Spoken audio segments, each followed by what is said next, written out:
In this video, I'm going to show you how to claim host for a meeting that you have created. So, why would you want to claim host? Well, the most important reason would be security.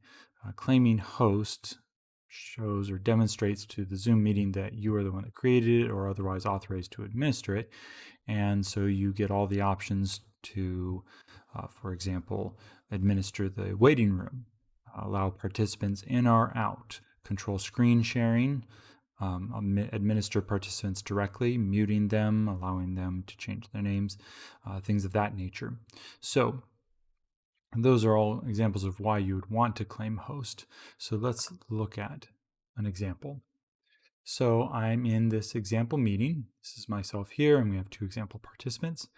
And we can see that even though I created this meeting, I am not currently host. And we can tell because if we look at the bottom toolbar, this is in the desktop application, there is no shield icon.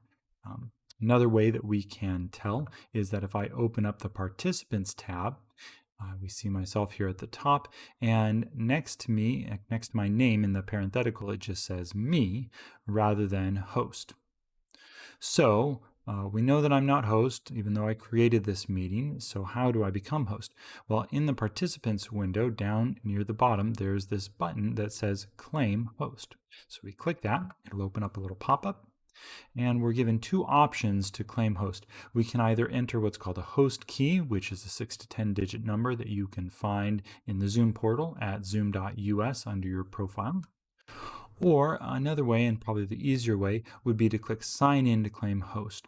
So the most common reason that you wouldn't be host for a meeting that you have created is because prior to joining the meeting on the desktop, you forgot to open up the Zoom application and sign in. So we're going to click sign in to claim host. And in this case, since I've previously signed in to Zoom before, it remembers my credentials and it signs me in automatically. And so now we can see that I'm using my authenticated account. It's showing my profile picture.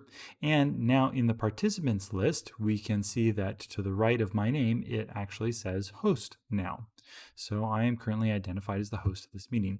Additionally, if we look in the toolbar at the bottom, we can see all of the security and administration options that go with being host, including the shield, polls, breakout rooms, etc. So that is how you identify if you're not currently hosting a meeting that you created and how you claim the host. Thank you very much.